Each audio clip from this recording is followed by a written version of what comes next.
Shalom saudara. Selamat sore semuanya. Boleh kasih tepuk tangan dulu buat tim Praise and Worship. Luar biasa sudah melayani kita dengan baik. Boleh duduk silakan. Ya, ada beberapa wajah-wajah baru yang saya baru kenal ya, beberapa sih udah lama ini ya. Oke, ya, hari ini kita akan sama-sama belajar tentang pertumbuhan. Ya, pertumbuhan. Atau hari ini saya beri judul khotbah hari ini, judulnya adalah growth mindset. Boleh sama-sama katakan growth mindset. Growth mindset ya. Apa artinya growth mindset?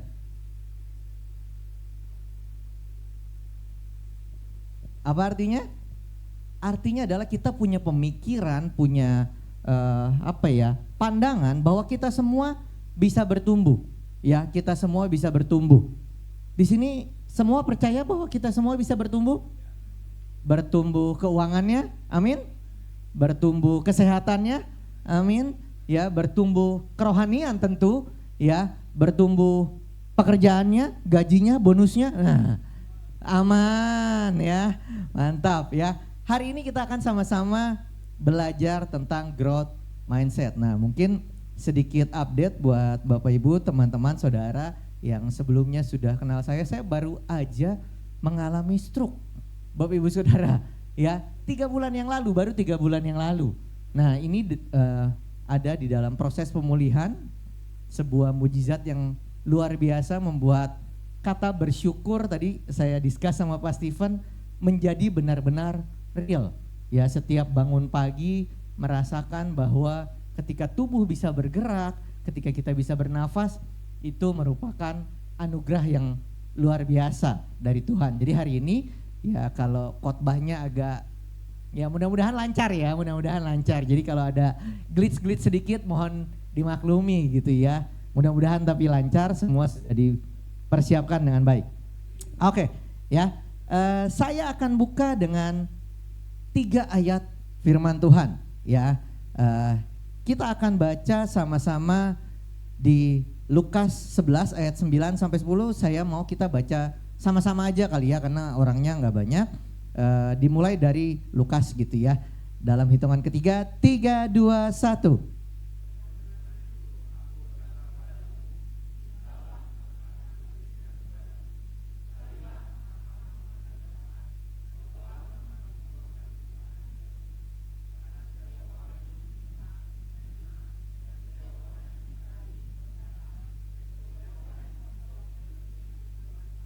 Amin, amin ya. Jadi mintalah maka akan diberikan kepadamu. Boleh bilang sama kiri kanannya, minta. Nah, carilah maka kamu akan mendapat. Bilang lagi sama kiri kanannya, cari. Ya, dan berikutnya ketoklah maka pintu akan dibukakan. Boleh bilang lagi, ketuk pintu. Nah, itu ya.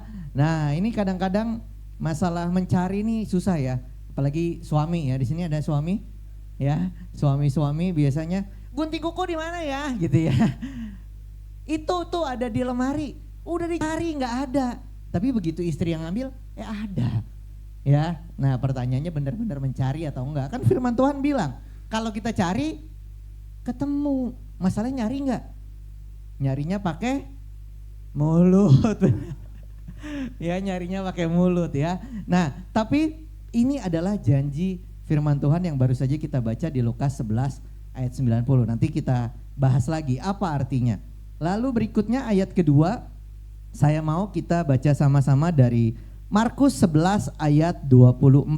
Dalam hitungan ketiga kita baca sama-sama 3, 2, 1.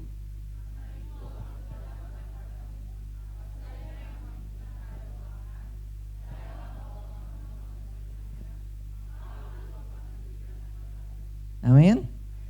Yakin? Yakin gak? Apa saja loh?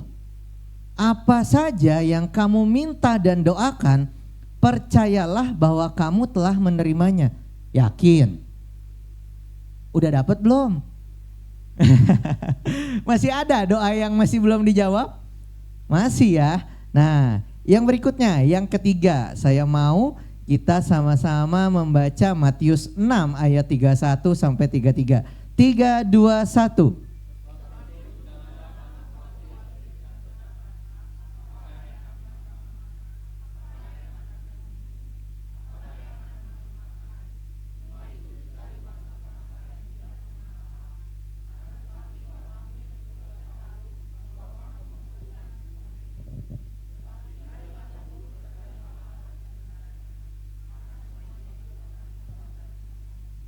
Amin. Disuruh jangan khawatir loh, bisa nggak? Gaji nggak naik nih, omset lagi turun. Kemarin baru diomelin sama bos, yakin nggak khawatir? Disuruh, sebab itu janganlah kamu khawatir dan berkata, apa yang akan kami makan, apa yang akan kami minum, apa yang akan kami pakai. Semua itu dicari bangsa-bangsa yang tidak mengenal Allah, akan tetapi Bapamu yang di sorga tahu bahwa kamu memerlukan semuanya itu. Jadi Tuhan tahu semua keperluan kita. Ya Tuhan tahu, tapi kok gak dikasih ya? Padahal dia tahu gitu ya. Nah, lalu disampaikan lagi, tetapi carilah dahulu kerajaan Allah dan kebenarannya, maka semuanya itu akan ditambahkan kepadamu. Nah, 3 ayat yang baru saja kita baca sama-sama, itu saya kutip adalah beberapa dari janji Tuhan di perjanjian baru. Ya, beberapa janji Tuhan. Janji Tuhan ada banyak, ya, ada banyak. Alkitab berisi banyak sekali janji-janji Tuhan. Siapa yang mau janji Tuhan digenapi dalam hidupnya? Ya, kita semua mau. That's why kita ke sini, ya. Nah, kita boleh lihat, boleh ditampilkan slide-nya bahwa ini adalah janji Tuhan. Ya. Nah, tapi saya mau menyampaikan sesuatu buat Bapak Ibu, saudara sekalian, bahwa pada saat kita jadi orang Kristen, pada saat kita menerima Yesus sebagai Tuhan dan Juru Selamat, kira-kira janji Tuhannya pasti dapat nggak? Ayo, pasti dapat nggak? Yang kita pasti dapat keselamatan. Keselamatan itu pasti, tapi janji Tuhan enggak. Janji Tuhan bersyarat, keselamatan tidak bersyarat. Nah, banyak dari kita merasa, oh saya ke gereja, yang penting saya ke gereja, yang penting saya terima Tuhan. Yes, kita diselamatkan.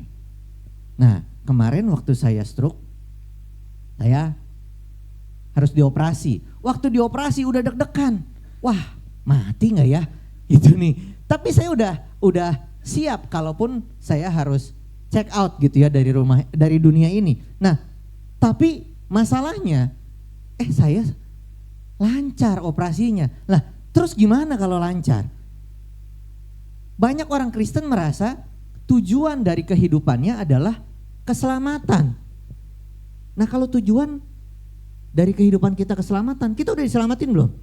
Udah, dengan menerima Tuhan, apalagi kita dibaptis dan sebagainya, kita sudah diselamatin. Ya kita mendingan mati aja gak sih semuanya? Nah, tapi fakta bahwa hari ini saya masih hidup, kita semua masih hidup. Tuhan punya rencana yang lain dalam kehidupan saya dan kehidupan saudara. Nah, rencana Tuhan isinya janji.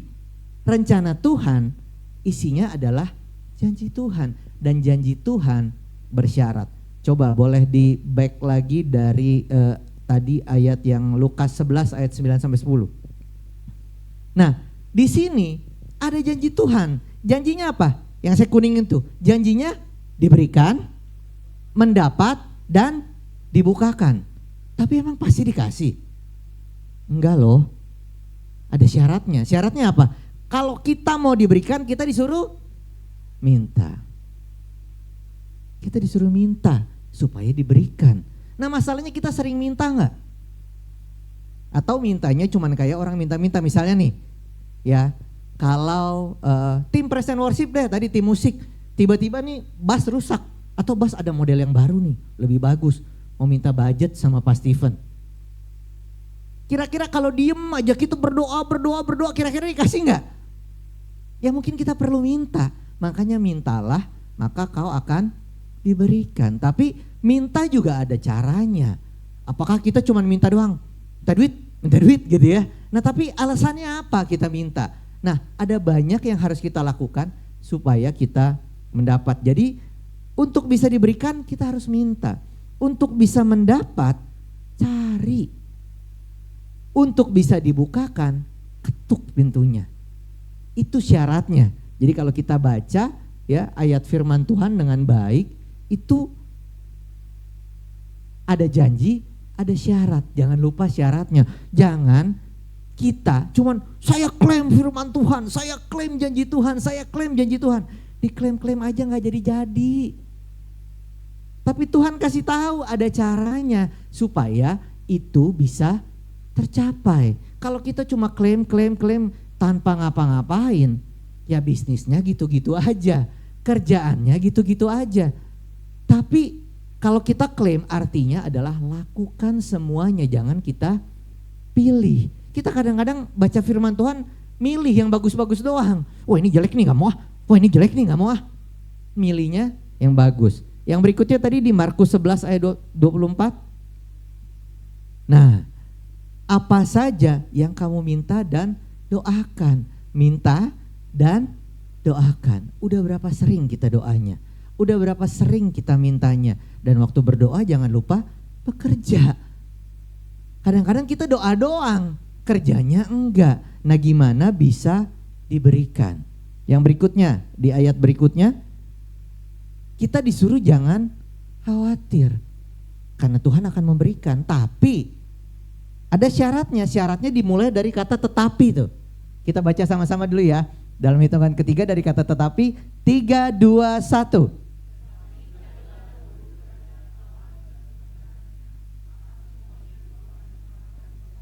Nah, cari dulu kerajaan Allah dan kebenarannya. Baca gak firmannya? Sering gak bersekutu dengan orang beriman? Apa jangan-jangan teman kita toksik semua gitu ya? Atau teman kita bukan teman-teman yang cocok untuk kita berteman gitu. Apakah kita berteman dengan orang-orang seiman, kita membahas firman Tuhan, membahas nilai-nilai yang baik supaya janjinya bisa digenapi. Nah boleh di slide berikutnya.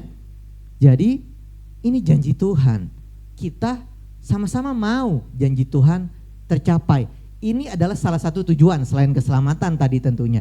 Ini adalah salah satu tujuan. Nah kalau kita punya tujuan, kita harus tahu titik awalnya. Tujuan kan titik akhir. Kita harus tahu titik awal. Sekarang kita ada di mana? Kalau kita mau ke LAI nih, LAI. Nah saya tadi rumahnya dari Taman Anggrek. Nah saya harus tahu dong saya dari mana mau ke LAI. Nah titik akhir kita udah tahu, sekarang kita tahu titik awal. Kita di mana? Kita baca sama-sama di Roma 3 ayat 23. Dalam hitungan ketiga, 3, 2, 1.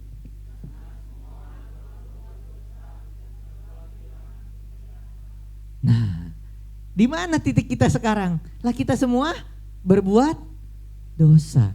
Ada nggak di sini yang nggak berbuat dosa? Ada? Kalau nggak ada gantiin saya ke depan. Kalau ada nih, ya kita dengerin dia ya.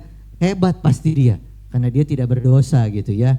Nah, kita semua telah berdosa dan telah kehilangan kemuliaan Allah. Jadi janji Tuhan adalah titik akhirnya. Titik awalnya adalah dosa. Kita semua orang berdosa. Boleh ditampilkan ayat berikutnya. Nah, dosa kalau kita menggunakan kata asalnya dari Alkitab namanya adalah hamartia. Boleh sama-sama katakan hamartia. Nah, hamartia. Hamartia itu artinya meleset. Mengsong nih dia, nggak nyampe, nyasar, nggak nyampe. Nah makanya kalau kita lihat janji Tuhan itu adanya di atas. Tapi kita tuh di bawah, kita kan dosa. Kalau kita terusin nggak nyampe ke janji Tuhan. Setuju ya? Kita bisa lihat ya gambarnya ya. Kalau kita terus menerus ada di dalam dosa, nggak nyampe-nyampe, nggak mungkin tercapai. Mau diklaim bagaimana? Kagak nyampe. Karena kita masih berdosa. Ya. Nah, sekarang mau tahu nggak caranya? Ya, hari ini kita tentu bahas caranya. Gimana caranya? Dari titik awal kita bisa sampai ke titik akhir. Nah, ada caranya. Caranya ada di Kisah Para Rasul 2 ayat 38. Kita baca lagi ya dalam hitungan ketiga. 3, 2, 1.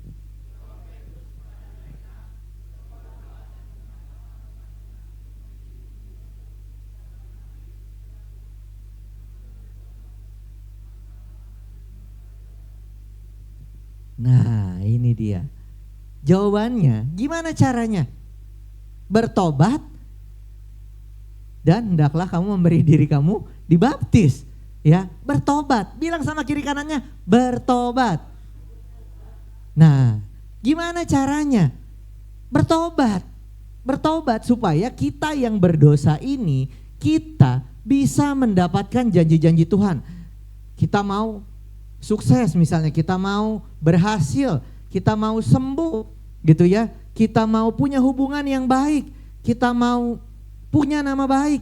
Nah, kita harus bertobat. Nah, bertobat tentu ya salah satunya adalah dengan menerima Yesus sebagai Tuhan dan Juru Selamat.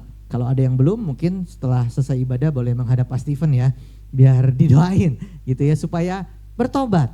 Nah, tapi sekali lagi, bertobat itu bukan hanya kita menerima Yesus sebagai Tuhan dan Juru Selamat. Karena kalau udah itu aja, habis ini udah tadi kita check out aja bareng-bareng gitu ya. Kita nggak ada di sini lagi. Tapi fakta saya operasinya berjalan dengan lancar dan saya diberikan kesembuhan, berarti Tuhan masih mau berperkara sama saya. Ada hal-hal lain yang perlu saya lakukan. Nah, begitu juga dengan Bapak Ibu sekalian. Fakta bahwa sekarang Bapak Ibu sekalian masih bernafas, berarti Tuhan masih belum berhenti ingin berperkara dengan Bapak Ibu sekalian. Nah, ya. Jadi keselamatan adalah satu hal. Nah, yang berikutnya boleh ditampilkan slide-nya? Nah, ini dia. Supaya kita bisa sampai dari posisi awal kita yang kita berdosa, kita sampai kepada janji Tuhan, kita harus bertobat. Nah, bertobat kata lainnya adalah metanoia, ya, bukan toko buku aja ya itu ya, metanoia ya. Kita harus bertobat.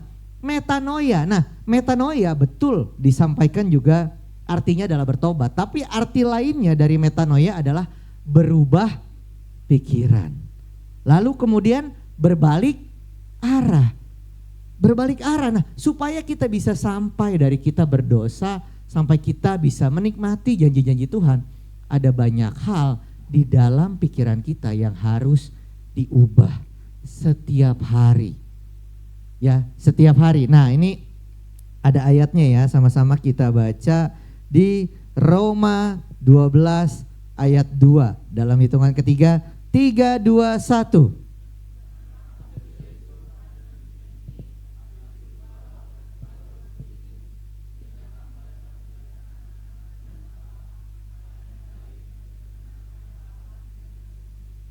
Nah, kan tadi dibilang kalau kita mau menikmati janji Tuhan ada syaratnya. Nah, syaratnya tentu kita harus tahu dan mengenal Allah, betul ya? Kita harus mengenal Tuhan. Nah, supaya kita bisa mengenal Tuhan, di sini dibilang supaya kamu dapat membedakan mana kehendak Allah, apa yang baik, apa yang berkenan dan yang sempurna. Kita disuruh apa? Janganlah kamu menjadi serupa dengan dunia ini. Janganlah kamu menjadi serupa dengan TikTok. Apa yang diomongin di TikTok gak semua bener loh. Ini kadang-kadang waduh Gen Z ya zaman sekarang. Sumber informasi itu bukan firman Tuhan tapi TikTok gitu ya. Wah, menurut TikTok gak bagus nih. Menurut TikTok ini red flag. Waduh ya, yang sering lihat TikTok tuh. Tapi kita janganlah kamu menjadi serupa dengan dunia ini. Kita bukan bagian dari dunia ini. Walaupun kita tinggal di dunia ini, ketika kita menerima Yesus sebagai Tuhan dan Juru Selamat, kita udah ganti paspornya. Kemarin koko saya tinggal di Singapura, dia sudah mengajukan warga negara Singapura. Nah, lalu kemudian dia diterima. Artinya apa? Dia berubah, dia bukan lagi orang Indonesia, dia orang Singapura, paspornya udah beda nih. Udah gak hijau lagi. Kita kan semua paspornya hijau, dia merah paspornya. Enak tuh, kemana-mana bisa langsung gitu ya. Dia hari ini mau ke Amerika bisa pergi, kita susah, mesti bikin visa segala macam, ribet. Nah dia udah berubah. Nah kita, begitu kita menerima Yesus sebagai Tuhan dan Juru Selamat, kita bukan lagi bagian dari dunia ini. Identitas kita udah beda. Jadi kita gak bisa lagi bilang, ya habis orang-orang begitu ya saya ikutin. Loh, kan kita udah beda. Kita udah bertobat. Identitas kita sudah berubah. Dan bagaimana caranya? Tetapi berubahlah oleh pembaruan budimu. Berubah. Jangan gampang terima informasi. Jangan terima mentah-mentah semua hal. Oh katanya begini, katanya begitu ya. Nah itu namanya netizen ya. Waduh gampang banget tuh, mulut lemes gitu ya. Ya kalau pengen lihat ada di kolom komen tuh. Apalagi kalau ada artis selingkuh, udah kayak yang paling tahu gitu ya. Kayaknya wah nih pasti begini, pasti begitu. Wah teori konspirasi udah banyak. Nah tapi kita bukan berasal dari dunia ini. Kita berubah. Nah mari sama-sama kita berubah. Boleh sama-sama bilang kiri kanannya berubah. Nah berubah itu bukan satu event. Tadi saya dengar Pastor Jeffrey khotbah. Berubah itu bukan satu event. Bukan sekali ditumpang tangan sama Pak Steven kita berubah. Enggak. Berubah itu setiap hari. Nih saya dari yang tadinya sebelah kanan saya nggak bisa bergerak sama sekali. Tapi setiap hari saya berubah. Bahwa sebetulnya ada begitu banyak di dalam tubuh kita terjadi perubahan setiap kali kita tidur, kemudian kita bangun. Tadinya saya cuma bisa gerakin jari telunjuk, lalu kemudian jari tengahnya bergerak dan seterusnya. Setiap hari ada perubahan. Nah kita perlu berubah untuk bisa tadi ya, dari posisi awal kita yang berdosa, kita bisa menerima janji-janji Tuhan dengan kita bertobat.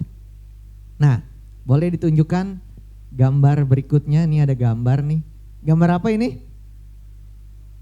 Kacamata hitam, ya. Nah, nggak tahu saya udah pernah ngomong ini belum di sini nih. Sekarang coba deh kita semua pada pakai kacamata hitam ini nih. Di luar lagi cerah. Terus saya minta semuanya turun ke bawah. Lihat langit, warnanya apa? Warnanya apa? Hitam, gelap. Kenapa? Kacamatanya hitam, padahal langitnya gelap gak? Lagi terang nih. Tapi ada kacamata yang bikin kita lihat langitnya gelap. Nah, cara kita memandang dunia ini menentukan dunia ini ada di mana. Ada orang yang mandang dunia ini negatif aja. Jadi kalau lihat orang, ujung-ujungnya duit nih, ujung-ujungnya duit nih. Nah, karena negatif. Atau ada orang melihat satu peristiwa yang sama. Kenapa ada orang yang melihat ini, wah ini bisnis. Tapi ada orang lain ngelihat, ih ngeribetin banget. Aneh tuh orang. Bedanya ada di mana? Ada di cara pikirnya. Nah ini yang Tuhan mau kita berubah. Kita bertobat. Bertobat itu artinya ganti cara pikir kita yang lama. Kita ini tadinya apa? Sia-sia hidupnya. Makanya kita ditebus dari kesia-siaan menuju hidup yang bermakna sesuai dengan rencana Tuhan. Nah, bisa jadi kacamata hitam ini bentuknya apa? Tadi khotbah Pastor Jeffrey tadi pagi bagus sekali. Bisa jadi bentuknya adalah stronghold ya kata Pastor Jeffrey. Itu halangan-halangan. Bisa jadi kata-kata orang tua. Anak kecil yang selalu dibilangin, goblok kamu, goblok kamu, goblok kamu. Gedenya, goblok. Dan dia percaya bahwa dia, ini di gereja boleh ya bilang goblok ya Pak, izin ya Pak. Dan orang tuanya bingung, anak saya kok goblok lah. Karena digoblok-goblokin. Nah sehingga si anaknya mungkin dia percaya, dia goblok. Atau udah deh lu mah gak bakal bisa. Lu mah gak bakal bisa, lu mah gak bakal bisa, lu mah gak bakal bisa. Sampai gede, ya gak bisa. Nah, ini adalah paradigma, ini adalah mindset. Cara kita melihat dunia. Kalau melihat tantangan, aduh susah, mager, malas. Itu paradigma. Tapi ada orang yang gak malas. Nah, supaya lebih jelas, contohnya ada di gambar berikutnya, kita lihat tuh. Itu apa tuh? Badak bercula 1. Dia disuruh ngegambar, kalau badak bisa ngegambar. Lihat semua gambarnya, ada culanya. Padahal gambar aslinya ada culanya gak? Nah itu tuh pikiran kita, suka nambah-nambahin sesuatu. Ceritanya padahal tambah-tambahin sama bumbu, begini begitu, wah jadi kemana-mana. Nah itu membuat hidup kita akhirnya ruwet. Padahal banyak hal tuh simple, tapi jadi ruwet karena ditambah-tambahin. Nah karena dia badak bercula 1, yang ada di matanya selalu ada cula, yang orang lain lihat sama yang dia lihat beda. Nah coba sekarang kita identifikasi apa yang menjadi penghalang kita. Kok ada orang lain bisa berhasil, saya enggak. Nah hari ini saya mau kasih kabar buat Bapak Ibu sekalian bahwa segala sesuatu yang sifatnya skill pasti kita bisa. Saya ulangi sekali lagi ya. Segala sesuatu yang sifatnya skill kita pasti bisa. Enggak ada satu orang pun di ruangan ini, bahkan di dunia ini, yang enggak bisa. Wah ini motivator nih, tenang. Saya ada bukti ya, saya ada dasar kenapa saya ngomong begitu. Bukan cuma motivator, wah semangat bisa. Bukan. Apapun, tidak tergantung usia saudara, tidak tergantung latar belakang pendidikan saudara, tidak tergantung kondisi ekonomi saudara, tidak tergantung Pak Stephen kenapa jadi pendeta, bapaknya pendeta, tidak tergantung itu, gitu ya. Nah, jadi apapun yang termasuk dalam skill kita pasti bisa. Tapi nanti kita akan ke situ sebentar lagi. Nah, saya mau kasih satu gambar lagi. Nah, ini juga mindset nih. Gambar yang sama, benda yang sama. Itu semua orang empat-empatnya ngelihat apa? Pohon. Ada orang yang lihat pohon, ya udah pohon aja. Apalagi bilang pohon nih ngeribetin nih, ngalangin. Tapi ada orang yang lihat pohon kayu bakar. Tapi ada orang yang ngelihat pohon bisa jadi balok nih, triplek nih. Tapi ada juga orang yang melihat pohon bisa jadi furniture. Barangnya sama gak? Kejadiannya sama gak? Kok ada orang yang gak jadi apa-apa dan ada orang yang jadi? Ada anak dari orang tua yang sama, yang satu jadi, yang satu enggak. Dididik sama ajaran yang sama, makanan yang sama. Kok bisa yang satu jadi, yang satu enggak? Bedanya ada di pola pikir.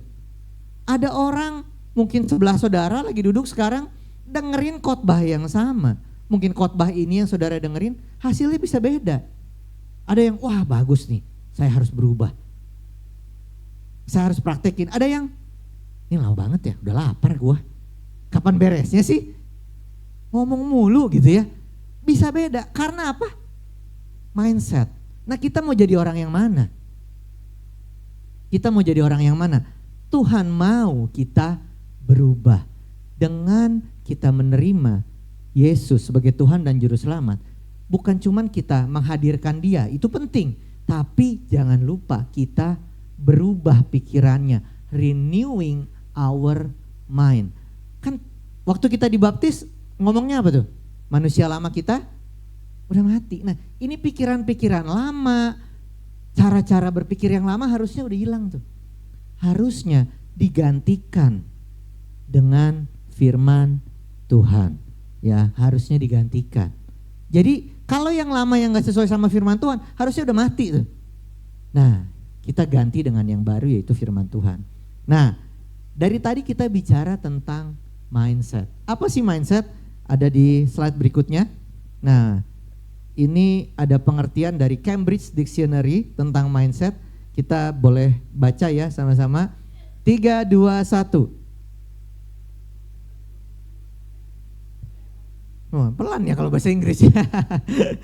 A person's way of thinking and their opinion. Ya, bagaimana cara berpikir seseorang? Nah, cara berpikir seseorang sangat ditentukan dari masa lalunya, dari keluarganya, dari kejadian-kejadian yang terjadi di dalam hidupnya, dari nilai-nilai yang dia miliki, dari apa yang dia baca, dari apa yang dia dengar, dari siapa yang dia izinkan untuk berbicara di dalam hidupnya. Ini menentukan nih, ya. Makanya kita baca sama-sama di Lukas 11 ayat 34 ya. Dalam hitungan ketiga, 3, 2, 1.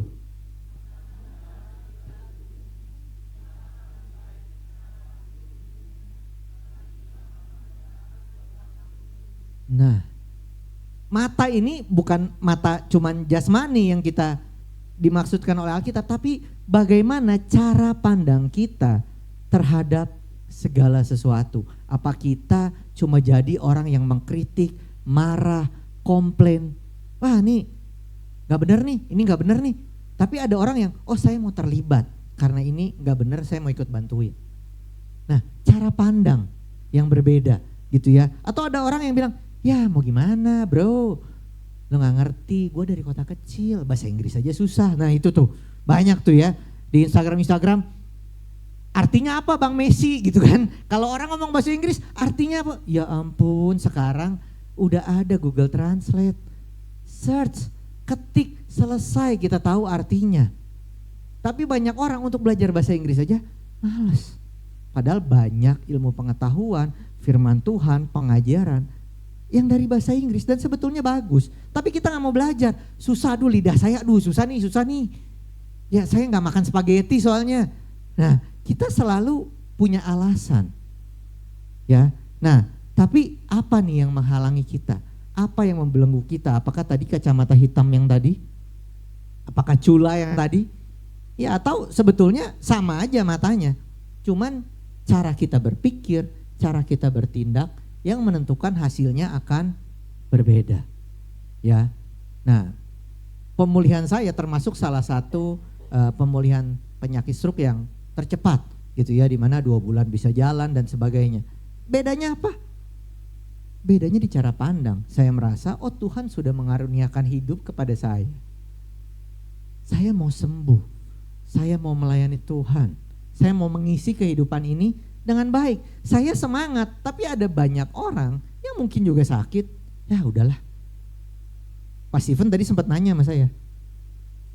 Sempat marah gak sama Tuhan? Saya ini hidup sehat loh. Saya pernah khotbah di sini tentang kesehatan. Orang yang khotbah tentang kesehatan stroke, coba. Ngomong aja lu kesehatan. Stroke tuh, lihat tuh. Ya, ternyata penyebab stroke saya adalah karena dissection. Jadi pembuluh darah yang mengarah ke otak, ada yang bleeding, ada yang berdarah sehingga darahnya nutupin pembuluh darahnya dan menyumbat. Jadi aliran darah yang ke otak saya jadi terganggu sehingga menyebabkan stroke. Cek. Nah, jadi itu yang terjadi. Nah, tapi mindset yang membedakan. Ada orang yang udahlah, malas lah. Ya, apa yang saya lakukan? Pada saat saya terkena stroke, saya tahu ada prinsip yang nanti kita sama-sama belajar. Nanti saya cerita ya apa yang saya lakukan. Ada satu prinsip yang berhubungan lagi sama bahwa segala sesuatu yang hubungannya dengan kita pasti bisa ya. Tapi sebelum itu kita lihat dulu di sini. Kenapa kita harus mulai dari mindset? Kenapa firman Tuhan bilang kita harus berubah pikiran kita? Nah, ada di sini ya, di slide berikutnya kita bisa lihat. Segala sesuatu dimulai dari mindset yang warna hijau ya, kita lihat. Wah, mic-nya juga warna hijau ya. Dimulai dari mindset, dimulai dari yang warna hijau. Kalau pikiran kita benar, pikiran kita menentukan action kita, menentukan tindakan kita. Apa yang kita pikirkan menentukan action kita.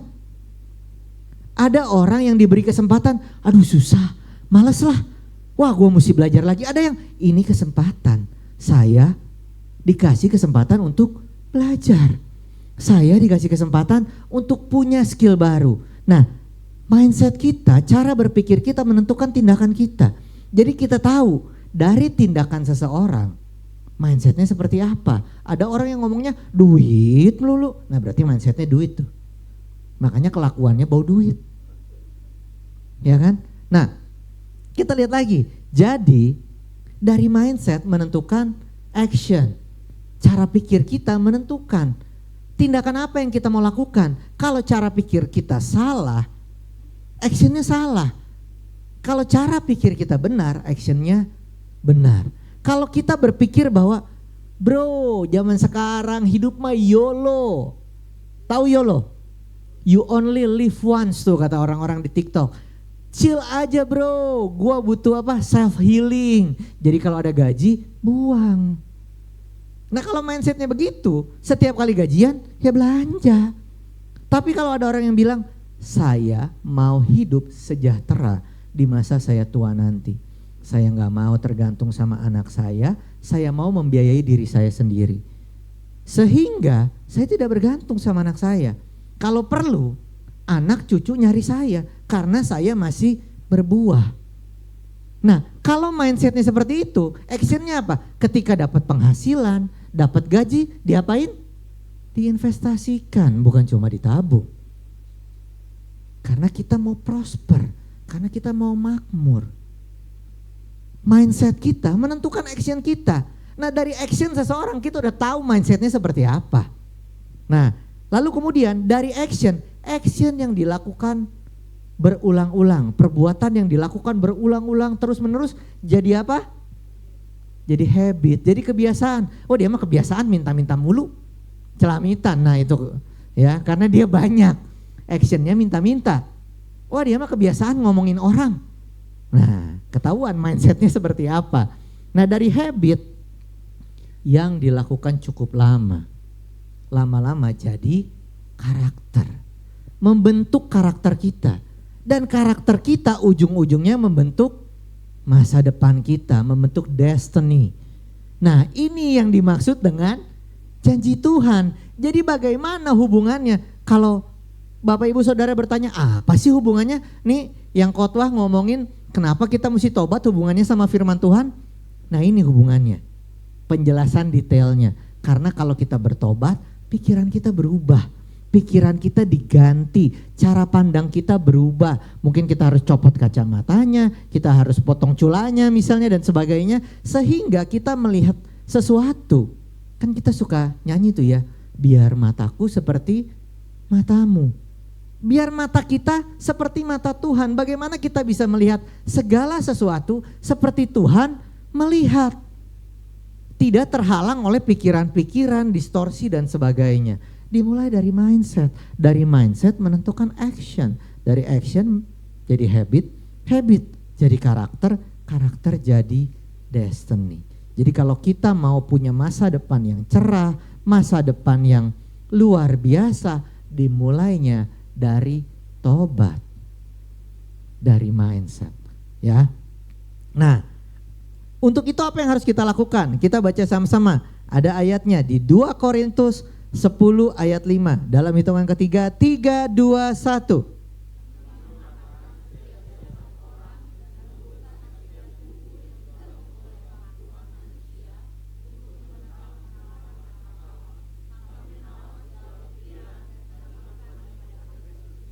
Nah, ini tadi juga dikotbahin nih ternyata sama Pastor Jeffrey nih, saya tadi di gereja gitu ya. Kita perlu menawan segala pikiran. Pikiran-pikiran kita yang lama, aduin nih. Ya, aduin sama firman Tuhan. Jadi setiap kali kita berpikir sesuatu, wah enak juga ya, saya nih ada duit nih, kesempatan buat saya sikat. Aduin sama firman Tuhan, pemikiran ini benar apa enggak? Kalau enggak benar, yang harus dilakukan tawan pikirannya. Berarti pikiran ini salah. Jangan diikutin gitu ya. Kita perlu menawan segala pikiran dan menaklukkannya kepada Kristus. Nah banyak nih pikiran-pikiran kita dari kakek, dari nenek, dari ayah, dari ibu, yang mungkin kita nggak tahu asalnya dari mana pikiran itu berasal. Tapi kadang-kadang kita terus-menerus lakukan, ya. Nah saya ingat dulu waktu koko saya menikah, Jadi ini adat istiadat orang Cina nih. Jadi koko saya booking, kan harus pakai mobil tuh kalau nikah. Udah booking Alphard, warnanya hitam. Dibilangin sama para tetua-tetua nih, orang Chinese, lu ngapain merit warna hitam? Itu bikin sial. Kalau meritnya pakai warna hitam, harusnya warna putih. Bingung koko saya, nyarilah Alphard warna putih.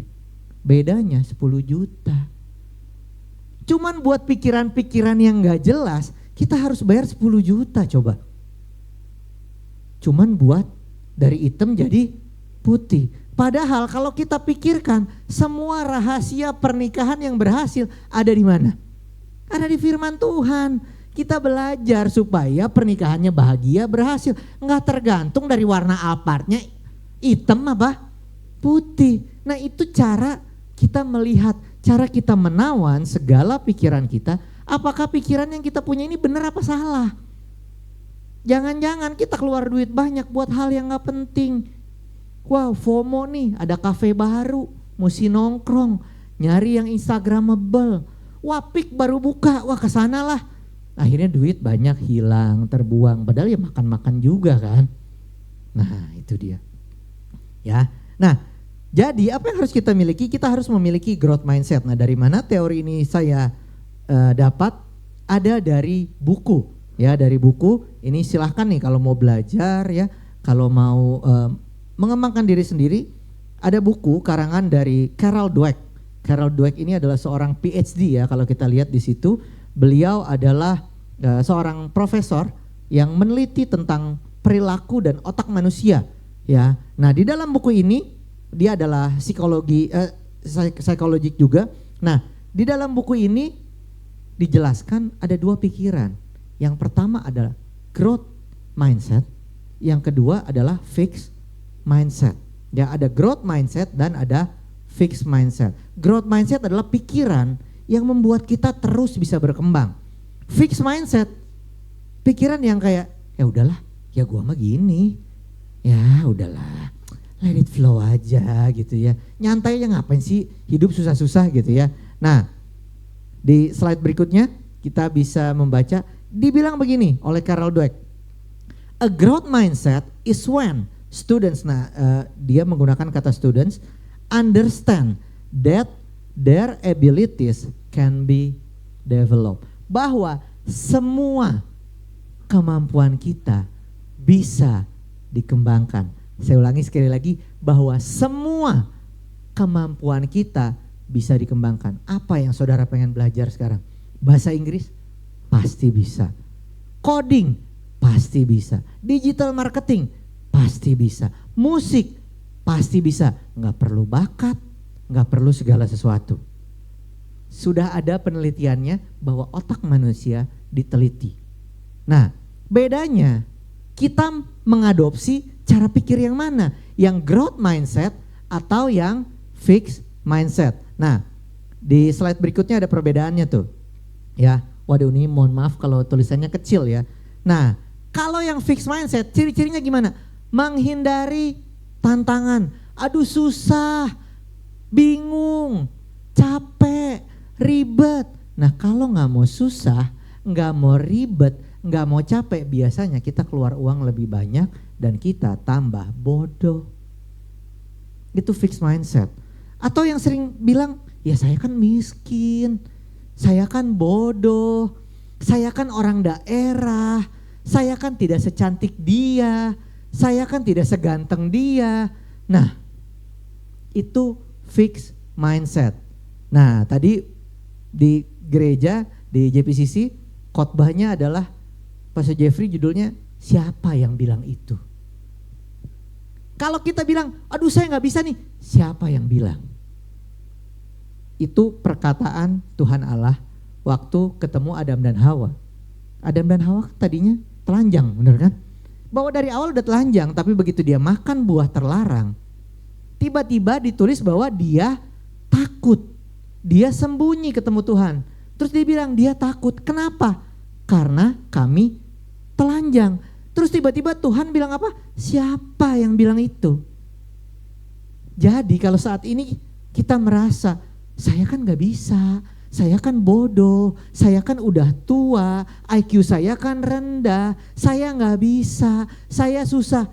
Saya mau kasih tahu, nih kata-kata Tuhan ya dari Alkitab. Siapa yang bilang gitu? Dia yang nyiptain. Dia yang bikin kita. Siapa yang bilang gitu? Semua dari kita kalau mau pasti bisa. Nah, masalahnya sama kita semua orang Indonesia, kita kadang-kadang minderan. Bener gak? Coba misalnya, ini sekolah nih, saya guru atau dosen. Terus saya tanya, oke, sekarang kita mengadakan pemilihan ketua kelas. Siapa yang mau jadi ketua kelas? Nah, jarang ada yang angkat tangan. Itu orang Indonesia. Tapi kalau orang di luar negeri, banyak yang angkat tangan. Banyak yang angkat tangan. Kenapa? Karena kita sudah terlalu lama dijajah. Berapa lama kita dijajah? 350 tahun. Sama siapa? By the way, yang jajah kita bukan Belanda. Yang jajah kita siapa? VOC. Kita dijajah sama perusahaan. Malu gak sih? Perusahaan loh. Lagian kalaupun negara, Belanda tuh kecil banget. Saya pernah ke Belanda, ya ampun kecil. Sama Jakarta aja gedean Jakarta. Masa kita bisa dijajah? Kita berantem, kita pukulin aja rame-rame menang kita deh. Masa kita kalah? Nah, itu ada ceritanya. Jadi saya dapat ini dari TED Talk Guru Gembul. Ada yang tahu Guru Gembul di sini, YouTuber? Ada yang tahu ya? Nah, disampaikan begini. Jadi sebenarnya orang Indonesia itu hebat dan luar biasa. Dulu kerajaan Sriwijaya itu sampai Bangkok. Itu tuh Indonesia, Nusantara, Majapahit segala macam. Itu tuh luas dan luar biasa. Bangkok tuh bagian kita.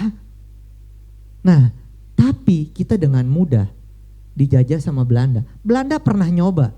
Jadi dia pernah datang ke Banten mau menjajah. Sampai di Banten kalah. Sampai di Banten dipukul mundur tuh sama orang-orang Banten, kan tahu sendiri ilmunya orang Banten ya. Ada orang Banten di sini, tolong ya, satu guru satu ilmu. Nah, kalah. Terus Belanda mikir lagi, gimana nih? Ternyata dia datang lagi, nggak kehabisan akal, dia datang lewat Aceh. Dia pergi ke Aceh. Dia pergi ke Aceh sama dia mau melakukan sesuatu. Datang ada seorang pahlawan Aceh, perempuan, kontet, hitam. Senjata orang Aceh apa? Rencong. Pedangnya pendek tuh rencong. Kayak keris kan? Bertanding sama laksamananya dari Belanda, namanya Cornelis de Houtman. Tinggi, gede, badannya keker. Yang menang siapa? Laksamana Malahayati. Orang Belanda kabur. Balik lagi, nggak jadi ngejajah. Sampai akhirnya Belanda tahu gimana caranya ngejajah orang Indonesia. Gimana caranya? Dipecah belah, diadu domba. Kita mudah banget, orang beda kulit dikit, kita langsung orang ini pasti begini, orang ini pasti begini, orang ini pasti begini. Kita mudah sekali dipecah belah, diadu domba, kesukuan kita tinggi dan sebagainya. Nah, itu yang terjadi sama kita. Begitu diadu domba, kalah Indonesia. Kok bisa 350 tahun kita dijajah?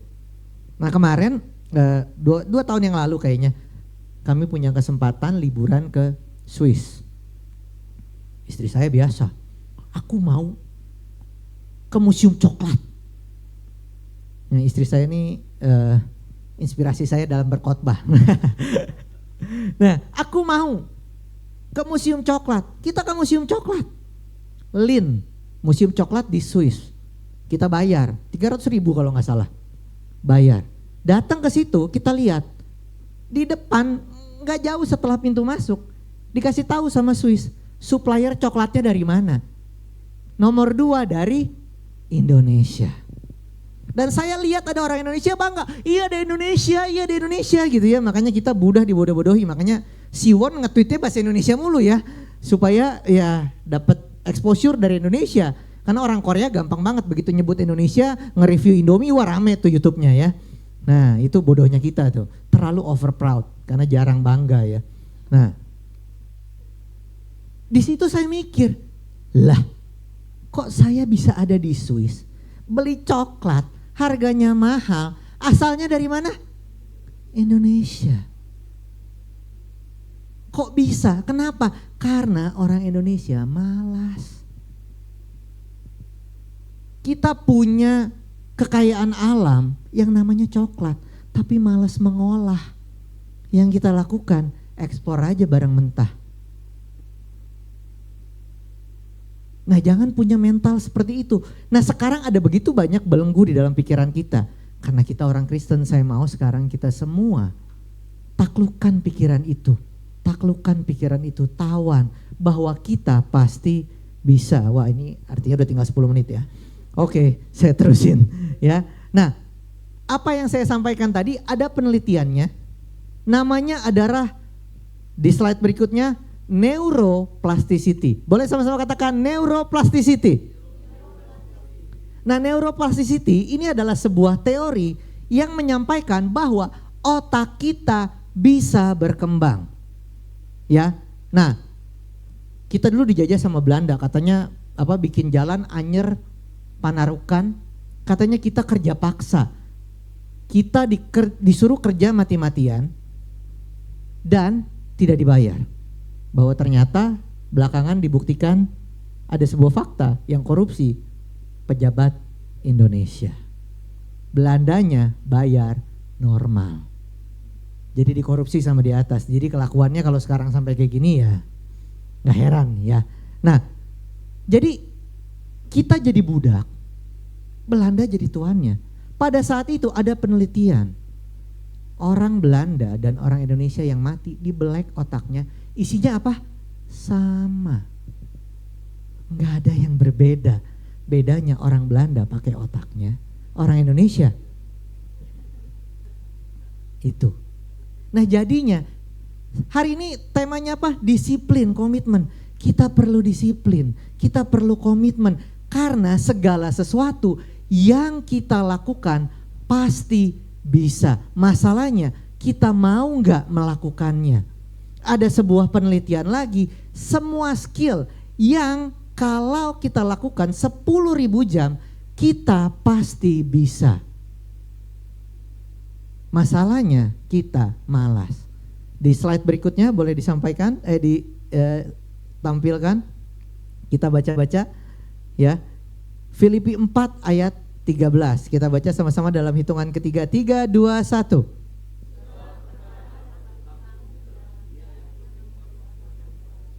Nah, sekarang make sense nggak ayat ini?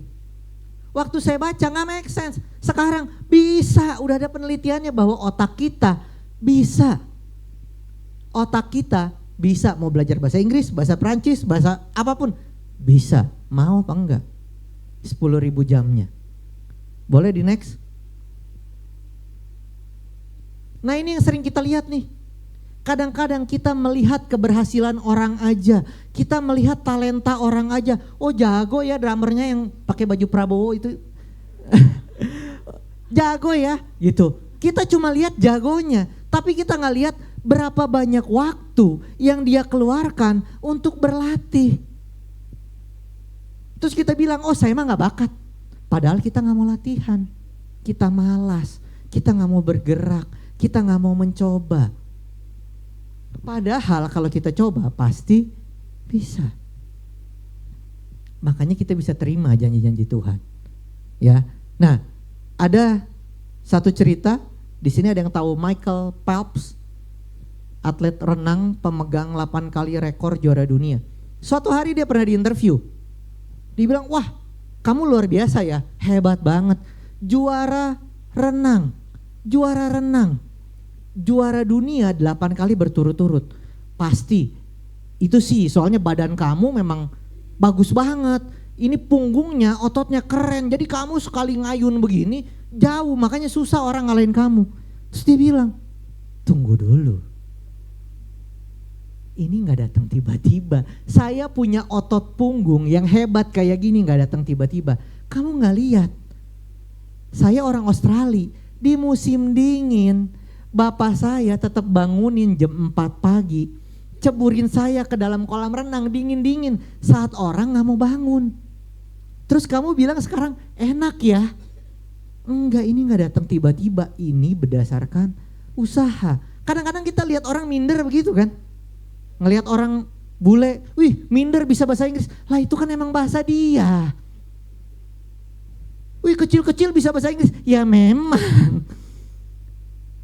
Gitu, nah kadang-kadang kita minder. Kok dia bisa, saya enggak. Nah yang enggak kita lihat, buat orang bisa juara, apa yang ada di bawahnya. Dia mau invest, dia mau belajar, dia training, meluangkan waktu, mungkin dia bergadang. Tapi kita pengen, saya mau belajar sebentar, nah ini mental-mental orang Kristen nih. Minta didoain sekali, langsung berhasil. Come on. Mau bisnis nih, minta sama pendeta didoain tumpang tangan. Mau pendeta siapa juga gak bisa kalau bisnisnya gak dikerjain. Ya, nah kenapa kita sering gagal? Ini 2 slide berikutnya, yang satunya saya skip aja, ini skip, next. Nah kenapa kita gagal? Karena dalam kita mencoba, itu ada penelitiannya tentang bagaimana kita belajar. Nah ini disimplifikasi ya. Jadi pertama kali kita belajar, itu namanya adalah slow learning phase. Fase di mana kita belajar lambat. Kalau kita nggak ngerti drum sama sekali, kita belajar pakai drum, langsung bisa nggak? Seminggu belajar bisa nggak? 2 minggu belajar bisa nggak? Ya nggak bisa. Waktu kita mau olahraga, kita pergi ke gym, 1 minggu, 2 minggu, 3 minggu, yang ada apa? Badannya sakit doang. Jadi mah kagak. Tapi ini yang namanya slow learning phase yang harus kita lewatin. Hingga suatu saat, nah itu namanya terobosan tuh. Begitu grafiknya, naik. Tapi orang yang mengalami terobosan, biasanya ada usahanya dulu. Nggak mungkin nggak ada usahanya. Baru tiba-tiba terobosan. Kapan waktunya? Itu urusan Tuhan. Urusan kita, kerjakan yang terbaik. Disiplin, komitmen. Kemarin 2 minggu yang lalu Pastor Afi khotbah. Beliau bilang perasaan kita tuh gak valid. Mau bangun pagi, mau lagi pengen, gak pengen olahraga, olahraga. Jangan aduh rasanya lagi gak enak nih. Gak ada hubungannya. Ya, jadi ini yang membuat kita kadang-kadang mundur. Waktu kita belajar, susah dulu. Sekarang coba, buat yang lagi mau invest. Wah saya mau nabung nih. 1 bulan 1 juta. Kira-kira setahun jadi gak? Gak jadi apa-apa. Sampai 5 tahun tuh duit gak jadi apa-apa. Nabung aja 1 juta. Tapi tunggu 20 tahun. Miliaran itu duit. Itu namanya compounding effect. 5 tahun pertama gak jadi apa-apa. Nah kebanyakan dari kita sukanya hasil yang instan. Nah bahwa segala sesuatu butuh waktu. Jadi ada 2 fakta nih yang ingin saya sampaikan sekarang. Pertama, kita semua pasti bisa. Tapi yang kedua, untuk bisa ada kerja kerasnya, ada disiplinnya. Kenapa seseorang bisa? Karena dia melakukan PR-nya. Nah kenapa kita gak bisa? Karena kita gak melakukan PR-nya. Sesimpel itu. Ya. Nah, saya lanjutkan lagi. Ya, ini mudah-mudahan gak telat banyak nih. Kita baca sama-sama Roma 5 ayat 5, 3, 2, 1.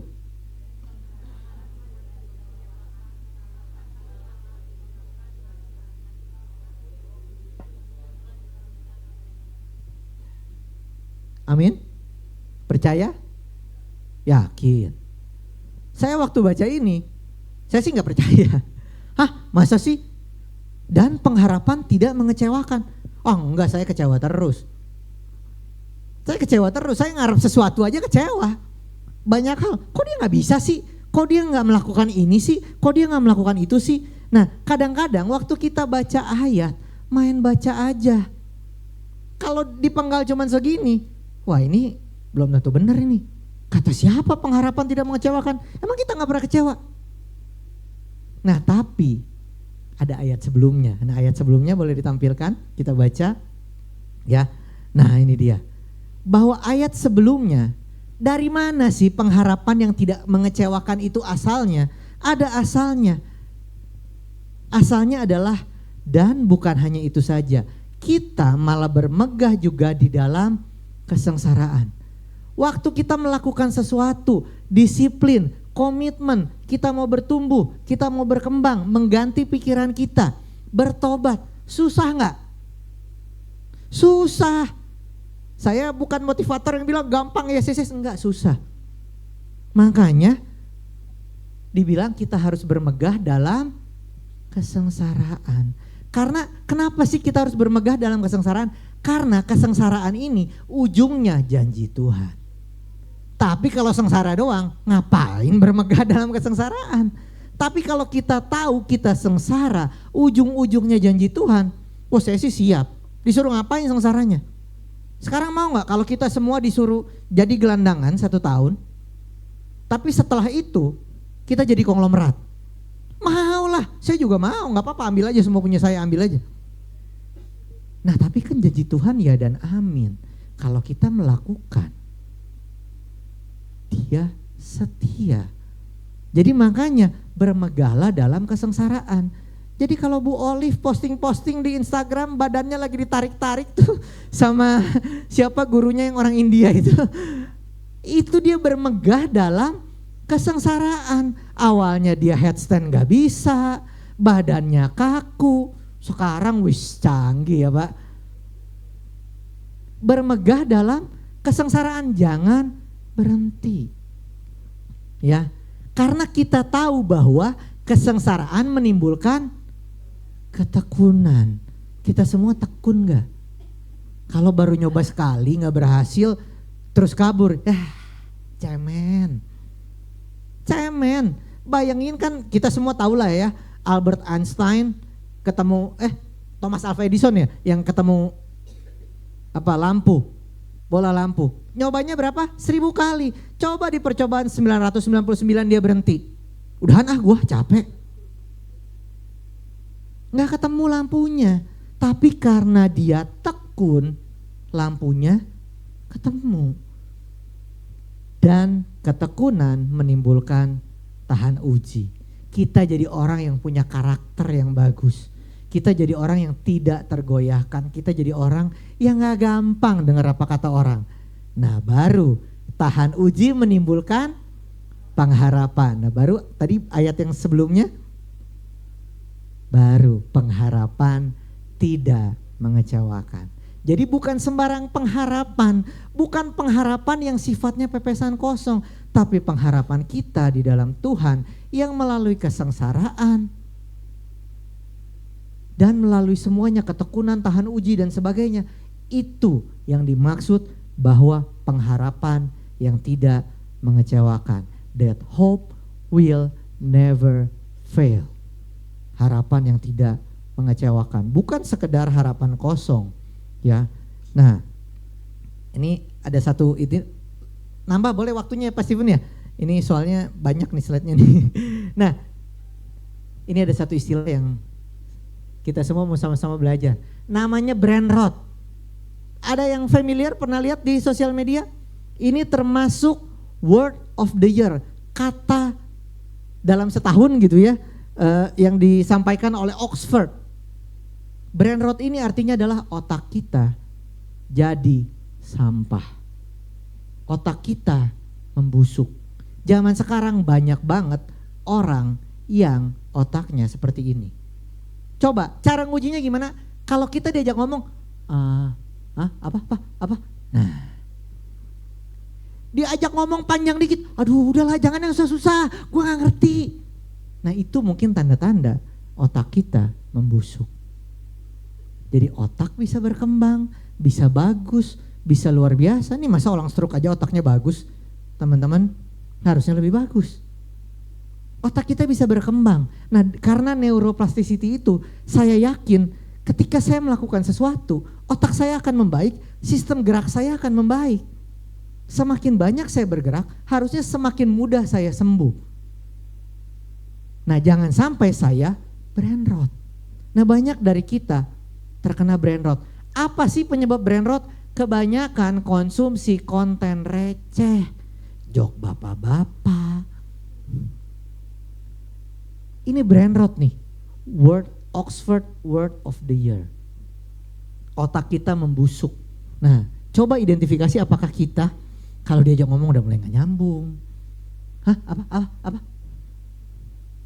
Aduh udahlah. Duh panjang banget sih ngomong. Kalau dengerin omongan yang panjang nguap. Kemarin kan saya terkena penyakit yang tadi saya ceritain. Terus kan paling malas kalau kita sakit adalah jawab pertanyaan orang. Lu kenapa? Akhirnya gara-gara itu saya bikin konten. Di Instagram saya tulis panjang lebar supaya kalau orang nanya kenapa, lu baca dah. Udah saya tulis lengkap-lengkap, ada aja yang chatting, udah baca dia, bahkan komen, wah cepet sembuh ya Hen. Terus komen, lu kenapa? Brain rot tuh. Jadi sebenarnya lu kenapa sih? Lu gak baca ya? Ada gak yang kuat tuh? Set. Tapi itu yang harus kita lakukan supaya kita tidak terjebak di dalam brain rot. Kita punya logika berpikir yang benar, cara berpikir yang benar. Nah, ini ayat berikutnya Lukas 16 ayat 10 kita baca sama-sama 3, 2, 1.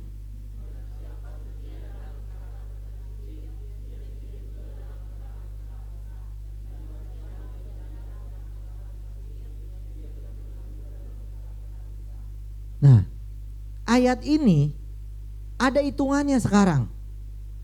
Ayat ini ada yang ngitungin. Ada di slide berikutnya. Nah, ini dia. Barang siapa setia pada perkara kecil, dia akan setia pada perkara besar. Dan dia akan terus-menerus dikasih yang besar tuh. Nah, ini dari buku. Silahkan kalau mau baca bukunya, namanya adalah Atomic Habit. Pengarangnya James Clear. Disampaikan begini. Kalau dalam 1 tahun kita setiap hari jadi lebih baik 1%. Gampang gak sih? Lebih baik 1% gampang ya? 1% loh. 1%. Kalau dalam 1 hari kita lebih baik 1%. Dalam setahun kita bisa lihat kita jadi 37,78 kali lebih baik. Jadi ayat firman Tuhan tadi udah ada yang ngitungin nih. Kalau kita 1% lebih baik setiap hari selama setahun, kita jadi 37,78 kali lebih baik. Jadi ini tantangan buat Bapak Ibu sekalian saat ini sebagai orang tua. Bisa gak kita jadi orang tua yang 1% aja setiap hari lebih baik? Maka dalam 1 tahun kita jadi orang tua yang 37 kali jadi orang tua yang lebih baik. Kalau kita jadi karyawan 1% aja lebih baik setiap hari. Maka dalam 1 tahun kita 37,78 kali menjadi karyawan yang lebih bagus. Kita jadi mungkin gembala yang lebih baik kalau kita memperbaiki diri 1%. Gak usah muluk-muluk, perkara kecil aja. Perkara kecil, tapi setia. Nah ini kata kuncinya, setia, mengerjakan terus-menerus, tidak menyerah, mengerjakan keselamatan kita. Kita akan jadi orang yang lebih baik 37,78 kali. Nah kalau sampai di akhir tahun kita ditemukan sebagai orang yang tidak lebih baik, kan yang firman Tuhan mau begitu, kita akan naik dan tidak turun. Kita menjadi kepala dan bukan, ini ada hitungannya. Itu bukan janji-janji asal-asalan. Kalau kita 1% lebih baik, gak mungkin kita gak jadi kepala. Gak mungkin kita gak naik. Kita akan naik terus. Nah masalahnya kalau ada orang yang gak naik, hidupnya gak lebih baik, mungkin dia gak setia. Mungkin dia gak ngerjain. Mungkin ada yang dia miss. Mungkin dia gak setiap hari. Mungkin dia gak rajin, mungkin dia gak tekun. Mungkin dia gak tahan sama kesengsaraannya. Makanya pengharapannya pepesan kosong. Padahal firman Tuhan bilang pengharapan tidak mengecewakan. Ayat berikutnya. Nah, iman sebesar biji sesawi. Jadi mari sama-sama, saya nggak ajak Bapak Ibu Saudara, wah kita akan taklukkan dunia dan sebagainya, kita jadi miliarder dan sebagainya. Iman sebesar biji sesawi, 1%. Yuk sama-sama kita perbaiki diri kita, punya growth mindset, melihat bahwa kita bisa, yang menciptakan kita Tuhan yang luar biasa. Apapun kita bisa. Nah, ini slide terakhir saya nih ya. Ini mungkin silahkan didiskusikan, ada komsel, habis ini mungkin fellowship, nongkrong. Apa perubahan kecil yang akan saya lakukan secara terus menerus dan konsisten selama 1 tahun? Coba. Ya, kalau di gereja-gereja lain janji iman bentuknya uang. Nah, ini janji iman bentuknya adalah perbaikan diri supaya kita semakin serupa dengan Kristus. Apa? Yang pertama, dalam hubungan kita dengan Tuhan, apa sih yang bisa kita perbaiki? Kita punya pola pikir yang benar, membaca Alkitab dengan pikiran yang benar, tidak cuman baca dari renungan, tidak cuman menjadi pencinta khotbah doang, karena kalau khotbah kan udah dikunyahin orang. Pencinta hamba Tuhan, wah kalau dia yang khotbah saya suka, kalau dia yang ini saya nggak suka. Nah, apa yang bisa kita lakukan dalam hubungan kita dengan Tuhan? Yang kedua, apa yang bisa kita lakukan dalam hubungan kita dengan sesama? Dengan anak, dengan orang tua, dengan suami, dengan istri, dengan sesama anggota komsel, dengan leader kita, dengan atasan kita di kantor dan sebagainya. Berikutnya, kesehatan, keuangan, dan terakhir skill. Mungkin pada saat saya bicara, saya berdoa Roh Kudus kasih pemikiran kepada saudara semua, oh saya mau belajar digital marketing, oh saya mau belajar gimana caranya kamera, oh saya mau belajar gimana caranya saya bisa ngomong pakai bahasa asing. Karena jualannya bisa beda. Kita jualan gado-gado sama apa? Mixed vegetable with peanut sauce. Harganya bisa beda. Kalau kita bisa bahasa Inggris sedikit aja, kita marketingin itu ke produk kita ke orang asing, harganya bisa naik 10 kali lipat. Jadi saya berdoa, selama apa yang saya sampaikan tadi, ada begitu banyak pikiran-pikiran yang Roh Kudus titipkan di dalam saudara semua untuk apa yang bisa saya ubah, apa. Nah, saya berdoa juga ini bukan cuma sekedar khotbah yang lewat. Kita bisa berubah kalau kita bertanggung jawab. Silahkan terbuka dengan teman-teman di komsel, sampaikan, oh saya mau berubah ini, supaya kita bertanggung jawab satu sama lain. Dan anggota komsel yang lain ingetin, kamu tuh pernah janji ini loh, udah sampai mana? Udah sampai mana? Udah sampai mana?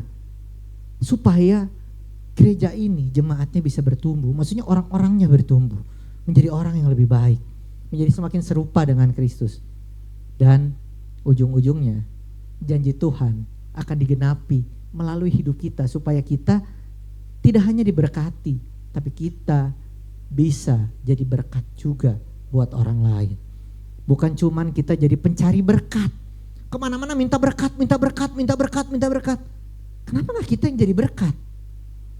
Melalui kerja keras, disiplin, komitmen yang kita lakukan dengan memiliki growth mindset.